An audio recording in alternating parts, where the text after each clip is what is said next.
Bueno, Juanma, Aquí estamos. ¿cómo lo llevas? Pues como todo el mundo, aguantando el chaparrón y trabajando desde que me despierto hasta que me acuesto, ¿no? Esa es una suerte, lo de poder trabajar, digo, ¿no? Tú la verdad es que llevas en los medios unos cuantos años y eres quizás el prototipo de periodista que has tenido que enfrentarte a la inestabilidad laboral, que has tocado un montón de sectores. Eso a priori no es malo, el conocer ampliamente nuestro sector, pero yo supongo que llega un momento en el que genera una especie de amargura, ¿no? Es decir, ¿en qué oficio me he metido yo, ¿no? Sí. No realmente amargura, pero sí te cuestionas, ¿no? Y dices, bueno, ¿realmente qué voy a hacer? Dentro de 10 años, ¿qué estaré haciendo? Voy a estar cambiando de palo cada 7 o 8 meses. Cuando yo salí de la carrera hace ya unos 7 o 8 años, pues era otro contexto y afortunadamente sí había trabajo y casi tenías la suerte de poder elegir. Había mucho movimiento y te podías enganchar a una campaña de comunicación ahora, podías estar en un medio, podías colaborar con una revista. Entonces, ¿qué me pasó personalmente a mí? Que cuando la crisis estalla, en 2007-2008, precisamente fue en un verano en el que yo tenía palabrado un contrato con una empresa audiovisual y después de ese verano ya la crisis había estallado, como te digo, y no se concretó el contrato.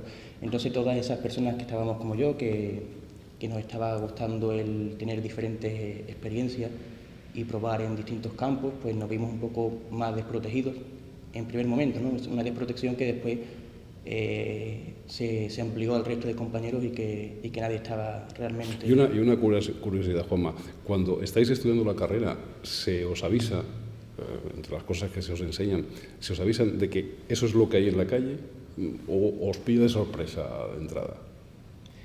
En mi caso, como te digo, era un contexto en el que sí había trabajo. Ya había precariedad, bastante precariedad. Se abusaba muchísimo del becario, del alumno en práctica, pero sí que había trabajo. Entonces había también algunas asignaturas enfocadas a la parte económica, algunas asignaturas de empresa, algunas asignaturas de gestión económica, que simplemente te daban unas pinceladas, te orientaban para que tú tuvieses la iniciativa si te apetecía, pero siempre de una manera complementaria, no secundaria. No, creo que no como ahora, que sí en la facultad se tiene más presente la necesidad de ser tú quien emprenda, ¿no? De que tú contemples la posibilidad de que tú puedes ser tu propio empresario. Sí, hablando de las prácticas, desde mi experiencia, modesta experiencia como director de un medio durante casi 20 años, ¿no?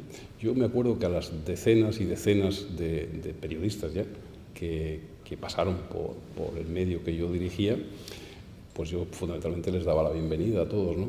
Después les enseñaban mi equipo, mis compañeros y compañeras son los que les enseñaban el día a día. Yo les daba la bienvenida y les daba un mensaje claro: aquí venís a aprender, no venís a sustituir a un trabajador que esté de baja o que se haya ido de vacaciones.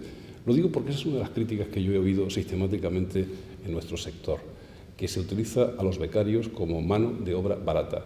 ¿Esa sensación es tal cual? Mano de obra barata, incluso gratis. O gratis. No en mi caso. Yo tuve la suerte de hacer prácticas en grandes empresas públicas, como Radio Nacional de España, como Canal Sur, en la que sí aprendí muchísimo, en la que estaba tutorizado casi todo el tiempo, aunque luego alcancé mucha libertad y participaba muy activamente en los contenidos, pero sí es verdad que disfruté de ese periodismo de grandes redacciones, ¿no? Que es una cosa que ya no hay. Yo en la actualidad trabajo para un medio pequeño digital y tengo a mi cargo 3 becarios. Primeramente, lo que yo le pueda enseñar a ellos es infinitamente inferior a lo que yo pude aprender de mis compañeros con los que yo trabajé en grandes redacciones. Por otro lado, claro, salen a la guerra, salen desde el primer día a la calle a resolver las cosas y tú no puedes nada más que hacer que orientarlos, aconsejarlos, enfocarlos e intentar que no metan la pata. Sí. Pero luego quien aprende son ellos, aprenden en el día a día son ellos.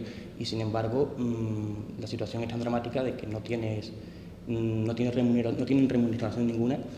Y tengo serios problemas muchas veces de ordenarles, ¿no? Entre comillas, porque no es el tono, pero claro, lo estoy dirigiendo y me da reparo. Digo, bueno, ¿por qué la profesión es así? Porque una persona que tiene apenas 5, 6 años, 7 años de experiencia, tienes que tener a cargo a 3 personas que además demuestran un gran talento. Y claro, pues si te das cuenta, asistimos a una gran contradicción del señor o la señora que se decide a estudiar periodismo, ¿no? La gran contradicción es que, por una parte, necesita, y es bueno, yo creo que es fundamental que un periodista que está estudiando compatibilice sus estudios con prácticas, conocer la realidad de los medios en general, sea una televisión, sea una radio, sea un periódico, sea un medio audiovisual.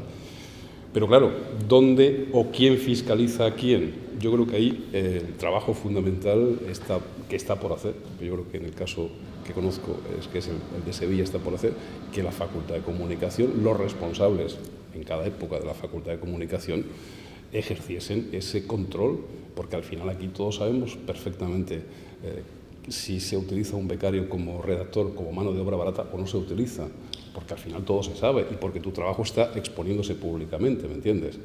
Entonces, ahí esa es la gran contradicción a la que se enfrenta un estudiante o un estudiante de periodismo, ¿no? Te quería preguntar una cosa sobre la formación de los jóvenes periodistas de tu tiempo, de hace unos años, cuando ya estabas tú en las redacciones, y que me la compararas un poco a la actual. ¿Qué grandes diferencias ves tú en el periodista que ahora sale de la facultad, con 22 años y con una formación de varios años, y qué formación tenían aquellas personas que empezaban en el periodismo entonces? Pues mira, yo la diferencia que veo es una diferencia abismal. Es decir, el periodista que hoy sale de las facultades de comunicación sale muy preparado. Yo creo que se adquiere una gran preparación, pero le falta después la práctica, pero eso se aprende con el día a día y trabajando, ¿no? Por tanto, esa es una gran diferencia. Yo lo que quizás, si me permites, echo de menos en las... Y voy a generalizar, y cuando se generaliza se cometen injusticias, pero voy a generalizar. Lo que echo de menos en las nuevas generaciones es algo para mí básico en el ejercicio de esta profesión. Yo veo una notable diferencia en este momento, y es que a las nuevas generaciones quizás les falte esa vocación que sí tuvimos los que peinamos canas y empezamos este oficio hace bastantes décadas. Yo echo de menos esa vocación que sí vi en mi generación cuando entraba en este oficio, ¿no? Claro, me lo imagino, porque si entonces con 15 años ya tomabas la decisión de irte a una redacción a aprender, pues tenías que tenerlo muy claro, ¿no? Y hoy en día la profesión es... Pero es básico eso, ¿eh? Sí, es básico. Sin embargo, yo creo que coincido contigo en que creo que es el único pilar que quizás le puede faltar a un periodista joven. Me explico. El periodista, cuando entra en la facultad, por lo general viene siendo de años atrás un estudiante bueno, destacado por el hecho de la nota de corte, ¿no? Si es un estudiante que tiene capacidad, que es inteligente, pues es un punto a favor. Si por otro lado tiene un punto de curiosidad, de inquietud a la hora de elegir esta carrera, que todos sabemos que no tiene un futuro laboral glorioso, pues ya son dos pilares que va cerca que va más o menos entroncado con lo de la pasión y la vocación, ¿no? Y para mí hay una tercera pata que sería imprescindible, que es el hecho de desarrollar tu espíritu crítico, ¿no? Tu capacidad de reflexión, el cuestionártelo todo y desde un punto de vista quizás un poco desengañado, ¿no? Creo que ese es desde mi perspectiva, creo que eso es lo que se adquiere con los años, ¿no? Cuando ya tienes unos años en la profesión, y lo que cuando sales de la facultad no lo tienes, ¿no? Que estás más verde, ¿no? Sí, sí. Pero en sintonía con lo que estás diciendo, creo que el hecho de lo de la pasión es algo que se da en menor medida en la mayoría de los estudiantes, pero que se da simplemente por el hecho de elegir una carrera que no está condicionada, que no está dirigida a un buen puesto de trabajo, ¿no?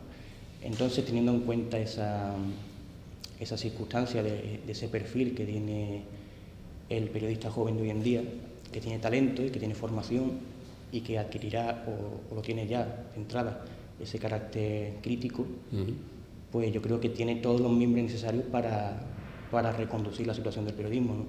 El problema es que estamos inmersos en un momento tan fastidioso para todos que nadie le ve la luz, nadie le ve la puerta a cómo será el modelo, ¿no? De aquí a 10 años, pero creo que tenemos los argumentos porque son personas que están preparadas para ello. Y lo digo desde la corta experiencia, del contacto que tengo con mis compañeros más jóvenes que yo, y también con una visión más amplia, mirando la situación como era años atrás y cuál era el perfil del periodista años atrás y cuál es el perfil de ahora. Entonces, si se salió adelante entonces, ¿por qué no hacerlo ahora si tenemos...? Yo creo que ahora el periodista incluso tiene hasta más herramientas para poder seguir adelante, ¿no? Porque, entre otras cosas, tiene una formación que a los de mi generación nos faltó, en muchos casos, muy específica y muy como se enseña hoy en las facultades, ¿no? Eso es básico. Pero yo creo que aquí hay un segundo problema, y lo miro desde la óptica o desde la perspectiva andaluza, y es que tenemos un problema serio con las empresas periodísticas. Yo soy de los críticos, y hace años que lo sostengo, que quienes nos gobiernan o quienes nos han gobernado durante 30 y tantos años en Andalucía, hablo del Partido Socialista, porque han sido los que nos han gobernado, no supieron diseñar desde el primer momento que en Andalucía existiese un tejido empresarial del sector de la comunicación. Si hoy nos damos cuenta, en un detalle un tanto escalofriante, y es que desde los despachos de Madrid se gobiernan los medios de comunicación de Andalucía, los que se encargan de darle a los andaluces lo que sucede informativamente en el día a día. Eso es grave, porque en otras comunidades, y ya que hablamos de comunidades, vamos a introducirnos dentro de las históricas, igual que Cataluña o Euskadi. En Cataluña hay un tejido empresarial importante en el sentido de que un grupo como Grupo Godó, por ejemplo. En Andalucía tenemos solo un grupo, que es el Grupo Joly, que se ha ido expandiendo, pero bastante artificialmente en estos últimos años, ¿eh? Pero no porque la Junta de Andalucía haya impulsado eso, o la política haya impulsado eso. Por ejemplo, el sector que yo más conozco, como es el de la radiodifusión. Aquí el gobierno autónomo ha estado adjudicando licencias sin base, sin criterio, y a día de hoy no existe, por ejemplo, una cadena de radio privada en Andalucía. O la pública o las privadas. Y fundamentalmente en el sector privado o a los amigos del gobierno o del poder son a los que en estos años se les han ido adjudicando esas concesiones. Porque resulta una gran paradoja que para poder emitir tú necesitas una frecuencia que te da un gobierno. De entrada ya ahí tienes una limitación, y hablo del medio radio, que no tiene el periódico, sí lo tiene la televisión. Por cierto, en las últimas adjudicaciones de TDT ha sido toda una catástrofe, porque quienes creían que era el chocolate del loro, el tener una TDT, se dio cuenta de la noche a la mañana que la TDT era una ruina, que cuesta mucho dinero, y ahí están devolviendo las frecuencias a porrillo. Y eso me parece que ha sido malo para la comunicación en Andalucía y desde luego para los profesionales, ¿no?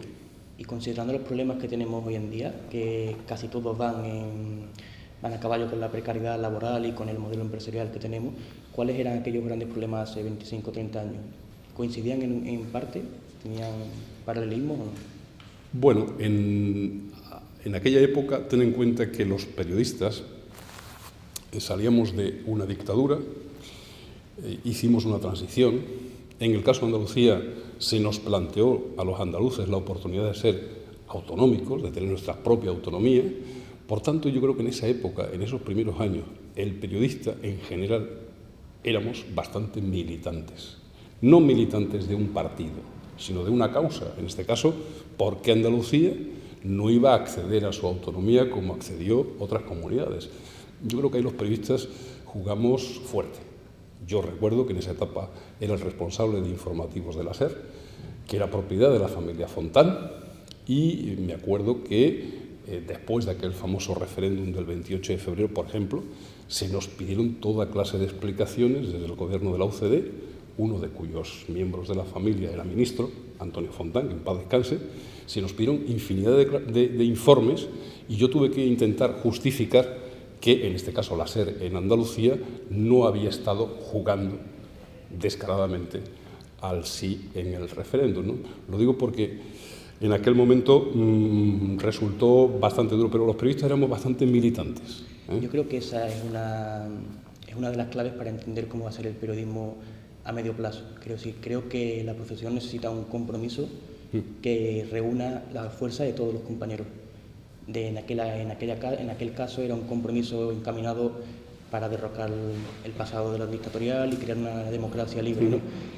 En este caso, la democracia la tenemos con muchas carencias, pero está. Entonces yo creo que el compromiso debe ir, enfocarlo, si quieres, en el modelo empresarial, enfocarlo en el modelo de periodismo, enfocándolo en la calidad, lo que queramos, pero creo que la unión de todos los compañeros y el sentimiento de compromiso, aunque sea un compromiso menos político o más social, sea un compromiso laboral, sea un compromiso por la profesión, creo que es la gran clave que nos va a determinar si la batalla la ganamos o la perdemos. Yo creo que tenemos todos los argumentos para ganarla y que una de las cosas que nos falta es la unión, una unión que poco a poco estamos consiguiendo.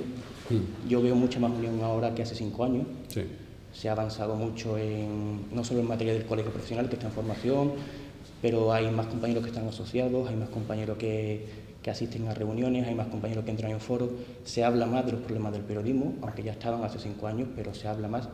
Y hablar de ellos es uno de los primeros pasos para solucionarlo. Yo creo que la generación que llega o que está llegando o que acaba de llegar es mucho más activa en ese sentido que las otras generaciones anteriores, ¿no? Y yo eso lo detecto en la actualidad. La gente está más unida. También Internet, las redes sociales permiten que esa unión sea casi en tiempo real y eso me parece importante.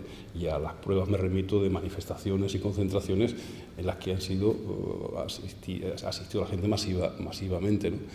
No sé, en este repaso que estamos dando a lo que es el tiempo más pasado, el anterior, ¿no? A mí me parece que hoy el periodista, y sobre todo el periodista joven, la generación joven, igual que los que hace 30 años tuvimos ese reto de luchar por la democracia, luchar en este caso por la autonomía, la generación de hoy se debe plantear luchar contra la corrupción. El gran problema, o uno de los graves problemas junto al paro, que lo es y grande en este país, de esta sociedad española y andaluza, es la corrupción. Y yo creo que un periodista tiene que luchar, comprometerse a luchar contra la corrupción, porque ahí nos va el futuro a todos. Que lo fundamental ahora es tener ese objetivo, ¿no? Y aparte de todos estar deseando que se cree empleo y que salgamos de esta crisis, pero lo que respecta a la profesión, el compromiso contra la corrupción, el compromiso por la transparencia, el compromiso contra aquellos políticos o empresarios o personajes que pululan manejando nuestros dineros, me parece que es lo que nos reclama la ciudadanía. Y el medio de comunicación y los periodistas que se dediquen su esfuerzo a denunciar estas tramas corruptas, como ha pasado ahora en Baleares, con el caso Urdangarín y tantos otros, a mí me parece que eso es lo que está esperando la sociedad. Porque la sociedad también se está dando cuenta de algo tremendo y que nos desprestigia como profesión, que es lo fácil que resulta comprar la línea editorial de un medio o de otro. Eso yo creo que el ciudadano se ha dado cuenta. De ahí que cada día que pasa, y es una puerta de futuro que se abre muy interesante, Internet sea un medio que pese mucho en este oficio, aunque yo creo que ni Facebook ni Twitter sustituyen el ejercicio de la profesión, que nadie se confunda. Facebook y Twitter son dos herramientas más fuertes. Complementan, ayudan, pero no es periodismo. Sí, yo me imagino al periodista de aquí a 10 años que si hemos conseguido ese compromiso, esa unión, pues, y esa recuperación de la credibilidad, que es el gran problema, que quizás se recupere así como tú has mencionado, ¿no? Si de verdad mostramos un compromiso fuerte social y se ve en el periodista a alguien que es capaz de desvelar cosas que otros nos desvelan, aunque sean muy fuertes en Twitter y en Facebook, pero que sí somos un mecanismo capaz de desenmascarar cosas y descubrirlas y darlas de manera veraz y así recuperar la credibilidad. Entonces, si conseguimos eso, aparte de recuperar la credibilidad, hay que refundar el modelo empresarial del periodismo, ¿no? Entonces, no sé cómo lo ves tú.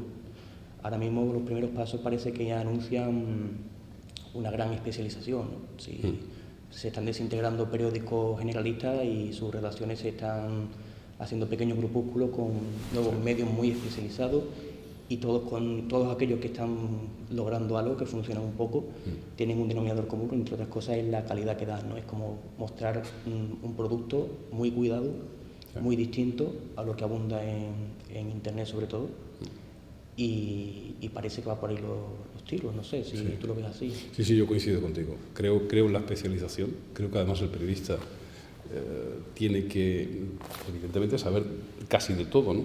Pero para funcionar y funcionar bien y a plena satisfacción y que cumpla un servicio al lector o al espectador o al oyente, es bueno que se especialice, que sepa de una cosa y que cuando un lector lea al periodista tal, sepa que este señor sabe lo que dice. Es una referencia. Efectivamente. A mí eso me parece fundamental. Y el futuro evidentemente pasa por el mundo digital, pasa por ahí. Creo que la sociedad va a demandar, y estamos en esa fase, calidad, que se le cuente la verdad. Incluso creo que hay un sector muy importante de la sociedad dispuesto a pagar por ese servicio, porque de hecho está pagándolo por determinados periódicos o medios cuya información hay que pasarla por 20 cedazos porque puede estar condicionada por intereses muy variados, ¿no? Es decir, a mí me alarma mucho algunos intentos que estoy viendo en la clase política, ¿no? Intentos de control de los medios, ya sean públicos, que los controlan mediante los mecanismos que pueden, incluso privados. Eso está también pasando. Sí, partidos políticos que, si consiguen el gobierno, son capaces de imponer, por ejemplo, a tertulianos de programas nacionales. Pues bueno, la gente tiene que saber que en determinados programas nacionales hay tertulianos que por méritos propios están sentados opinando, pero hay otros tertulianos que están recomendados desde el poder político, ya sea la Moncloa, ya sea el Palacio de San Telmo, por situar dos escenarios donde están dos instituciones gubernamentales, ¿no? Por tanto, me parece que de futuro el mundo digital abre perspectivas, la gente va a querer que le den calidad a la información, buena calidad, y desde luego que no la engañen, que le cuenten la verdad. Y teniendo en cuenta eso que estamos diciendo de la calidad del compromiso del periodista y del nuevo modelo empresarial, ¿crees también que siguiendo con lo que anunciabas de la influencia de los políticos ya no solo en los medios públicos, sino también en los privados, crees que hace falta un escenario legislativo que nos dé más protección? ¿Crees que estamos suficientemente protegidos con el actual escenario legislativo o crees que necesitamos algún tipo de reforma más profunda que garantice la libre actividad de la profesión? Bueno, hay aspectos que faltan por regular en nuestro oficio, ¿no? Secreto profesional, es algo que no está regulado. Es decir, que aquí pues, hemos visto como, por ejemplo, en Sevilla, una reportera que grababa con su cámara, una señora juez la acusa de no sé cuántos delitos, entre otros de ocupación, cuando ella estaba cubriendo informativamente una ocupación. Bueno, pues estas cosas son bastante insólitas, pero aquí cada juzgado tiene, o cada juez o jueza tiene su librillo y lo aplica según conveniencia. A mí me ha alarmado profundamente lo que hemos oído de la boca del secretario general del Sindicato Unificado de Policía, cuando hablaba de casos de corrupción y acusaba abiertamente a jueces y fiscales de no investigar determinadas causas cuando afectan a determinados políticos. Ahí está el periodismo, y el periodismo debe investigar y debe denunciar estas situaciones si son ciertas. Y eso me alarma, porque entramos en una inseguridad dentro de lo que debiera ser un Estado de Derecho, donde las leyes funcionan, los códigos funcionan y todo funciona en orden, ¿no? De futuro, yo creo que el periodismo en el futuro, el mundo empresarial, si no cuenta con la opinión de los que saben de esto, no veo un panorama claro. Es decir, aquí lo que no puede llegar es un empresario que se dedica a la leche, por ejemplo, que lo ha habido, y montar una cadena de radio. Con todos mis respetos, ¿usted qué sabe de esto? Tendrá que contar con gente de la profesión y, desde luego, que ese empresario no utilice, que eso también desgraciadamente ha pasado, el medio de comunicación o los medios que controla para servir determinados intereses del poder político. Poder político que después les acaba devolviendo los favores con concesiones, adjudicaciones, etcétera, etcétera, etcétera. Contra esa espiral es con la que debemos de luchar de futuro y estar muy alerta, insisto, a los casos de corrupción que también se dan en nuestro mundo y en nuestro ámbito.